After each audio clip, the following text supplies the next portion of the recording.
Hello everyone, now we will start part 6 of chapter 2 history. This chapter is the establishment of company power.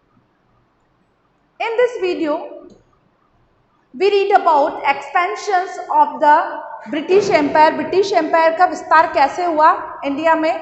अभी तक हमने देखा कि बंगाल पर उन्होंने अपना जो बंगाल की जो मैन पावर थी वह किसके हाथों में आ गई थी, ब्रिटिश या ईस्ट इंडिया की कंपनी में हाथों में आ गई थी। After emerging as the supreme power in Bengal, Bengal में एक सुप्रीम पावर बनने के बाद the British turn their attention on other parts of the country. अब इनका अटेंशन या ध्यान किसकी ओर था, कंट्री के अदर पार्ट्स की ओर। They brought more areas under their control either by direct annexing those territories or by forcing the ruler to accept their authority through policies like subsidiary alliances and doctrine of lapses। देखिए अब उन्होंने क्या किया, बंगाल के साथ साथ country के other parts पे भी अपना कब्जा जमाना शुरू कर दिया। अब उन्होंने यह दो तरह से किया, या तो उन्होंने डायरेक्टली कैप्चर कर लिए एरियाज को, या फिर वहाँ की जो गवर्नमेंट थी, वहाँ के जो किंगडम्स थे या रूलर थे उनके साथ इन्होंने अपने फेवर में लिया और सब्सिडीज ली, अलाउंसेस और डॉक्ट्रिन ऑफ लैप्सेस के थ्रू वहाँ पर कब्जा जमाना शुरू कर दिया। The policy of subsidiary allowances was involved by lord Wellesley who was the governor general of India from 1798 to 1805। देखिए अब जो ये पॉलिसी ऑफ सब्सिडरी अलाउंसेस था, उस समय भारत का जो गवर्नर जनरल थे वो थे लॉर्ड वेलेस्ली, और इनका जो टेन्योर था 1798 से लेकर 1805 तक था। Many states were forced into this alliances. According to this alliances the rulers were to be protected by the company and had to maintain British forces within their kingdom. देखिए अब ये जो नया अलायंसेस आया था इसमें क्या था, According to this alliances, the rulers were to be protected by the company। जो रूलर्स थे वो किसके द्वारा प्रोटेक्टेड होंगे, कंपनी के द्वारा प्रोटेक्टेड होंगे। And had to maintain British forces, और ब्रिटिश फोर्सेस को मेंटेन रखेंगे विद देयर किंगडम, उनकी किंगडम के साथ साथ। At their own cost, if the ruler failed to make payments for the British army stationed and their kingdom, then they had to cede up part of their territory to British. As a penalty, they were not allowed to keep their own army. They had to expel all foreigners except for the British from their areas. They also had to take the permission of the British before they could enter into any relation with other states. देखिए अब क्या हो, ये जो छोटे छोटे kingdoms थे इनको अपने रिलेशन किसी और किंगडम के साथ बनाने से पहले किसकी परमिशन लेनी होती थी, ब्रिटिशर्स की या ईस्ट इंडिया कंपनी की परमिशन लेनी होती थी। और इनकी आर्मी का जितना भी एक्सपेंसेस होता था वो कौन देता था, वहाँ की जो किंगडम्स थी वो। They also had to take permission of the British before they could enter into any relation with their states, and they had to maintain a British resident at their court. The residents were political or commercial agents whose job was to serve and help the British. It was though the residents that the British interfered in the internal affair of the Indian states. Some of the princely states which entered into a subsidiary alliances were Hyderabad, Mysore, Cochin, Travancore, Awadh and Gwalior.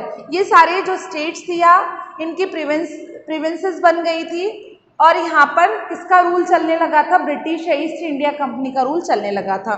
The doctrine of lapse was policy introduced by lord Dalhousie who was the governor general from 1848 to 1856। देखिए अब नई policy आई, the doctrine of lapse was the policy, है एक policy. इसको किसने introduce किया था, द लॉर्ड डलहौजी ने इंट्रोड्यूस किया था। Who was the governor general, जो कि गवर्नर जनरल थे फ्रॉम 1848 टू 1856, और यह इनका जो टेन्योर था वह 1848 से लेकर 1856 तक। According to this doctrine, if an Indian rule died without a male heir, और देखिए अब यह जो पॉलिसी बनाई गई थी इसका मतलब क्या था, इफ एन इंडियन रूलर, यदि कोई भारतीय शासक died without a male heir, यदि किसी भारतीय शासक का कोई उत्तराधिकारी नहीं है और उसकी मृत्यु हो जाती है, then his kingdom would lapse, तो उसकी किंगडम क्या हो जाएगी, लैप्स हो जाएगी और ब्रिटिशर्स उसे क्या कर लेंगे, ब्रिटिशर्स उस पर कब्जा कर लेंगे या उस पर अधिकार किसका होगा, ब्रिटिशर्स का या ईस्ट इंडिया कंपनी का। That is it would become part of the companies territory, और वह कंपनी की टेरिटरी का पार्ट बन जाएंगे। The rights of the adopted children were not accepted, और उनका मतलब यह था कि कोई भी रूलर चाइल्ड को एडॉप्ट नहीं कर सकता, मतलब एडोप्टेड चाइल्ड को वहां का उत्तराधिकारी नहीं बना सकता। Satara, Sambalpur, Udaipur, Nagpur and Jhansi were all annexed by this doctrine, और इस डॉक्टराइन में कौन कौन आ रहा था, सतारा, संभलपुर, उदयपुर, नागपुर, झांसी, ये सारी जो स्टेट्स थी या ये सब इस डॉक्टराइन में शामिल थे। Next, Mysore. Mysore emerge as a powerful state under the leadership of Hyder Ali. देखिए, मैसूर एक पावरफुल स्टेट थी, इसका नेतृत्व कौन कर रहा था, हैदर अली, और इनका जो टेन्यूर था 1761 से 1782 तक, and his son Tipu Sultan, और उसके बाद इनके सन टीपू सुल्तान आए, इनका टेन्यूर 1782 से लेकर 1799 तक था। Their growing power and authority alarmed the British. अब देखिए, ये क्या था, एक पावरफुल स्टेट था और यह किसके लिए खतरा था, ब्रिटिशर्स के लिए खतरा था। Mysore control the profitable trade to the Malabar coast from where the British purchased cardamom and pepper. देखिए, अब क्या किया, मैसूर ने कंट्रोल कर लिया किस पर, प्रॉफिटेबल ट्रेड पर, जो फायदे का व्यापार था उस पर कंट्रोल कर दिया। मालाबार कोस्ट में जहां पर क्या होता था, कार्डेमम और पेपर का ट्रेड होता था, और इसको कौन परचेस करता था, ब्रिटिशर्स इसको परचेस करते थे। In 1785 Tipu Sultan stop the export of sandalwood, pepper and cardamom through his kingdom. अब क्या हुआ, जो टीपू सुल्तान थे इन्होंने 1785 में स्टॉप्ड कर दिया एक्सपोर्ट करना, एक्सपोर्टिंग रोक दी, किसकी एक्सपोर्टिंग, सैंडलवुड की, पेपर की, कार्डेमम की। उनके किंगडम से कोई भी व्यक्ति इन चीज़ों को एक्सपोर्ट नहीं कर सकता। He did not allow local merchants to trade with the East India Company, और उनके जो लोकल मर्चेंट थे, व्यापारी थे, उनसे भी मना कर दिया कि कोई भी ईस्ट इंडिया कंपनी के साथ क्या नहीं करेगा, व्यापार नहीं करेगा। He also established a close relationship with the French and modernized his army with their help. Tipu Sultan's behavior alarmed the angered the Britishers. देखिए, अब क्या हुआ, उनके जो टीपू सुल्तान थे एक पावरफुल लीडर थे और इन्होंने अपनी जो आर्मी थी उसको काफ़ी मॉडर्नाइज करके रखा था, और उनका जो क्लोज रिलेशन थे किसके साथ थे, फ्रेंच के साथ। ये सारी चीज़ें किसके लिए हानिकारक थी, ब्रिटिशर्स के लिए हानिकारक थी। 4 Anglo Mysore wars were fought. अब क्या हुआ, 4 Anglo Mysore wars were fought. In the 4th Anglo Mysore war और the battle of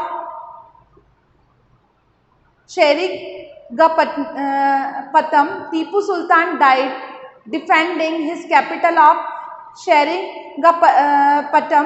the kingdom of Mysore was placed under the former ruling dynasty of Wodeyars, who were made of the signing subsidiary alliances with the British. A part of kingdom was also given to the Nizam of Hyderabad for his help and cooperation. देखिए, अब क्या हुआ, टीपू सुल्तान और Britishers के बीच में वार हुआ और इस वार में टीपू सुल्तान मारा गया। उसके बाद यह जो टीपू सुल्तान की किंगडम थी किसको दे दी गई, निज़ाम ऑफ हैदराबाद को दे दी गई, क्योंकि ब्रिटिशर्स को इन्होंने कोऑपरेट किया था, ब्रिटिशर्स की हेल्प की थी। Now we read about Marathas.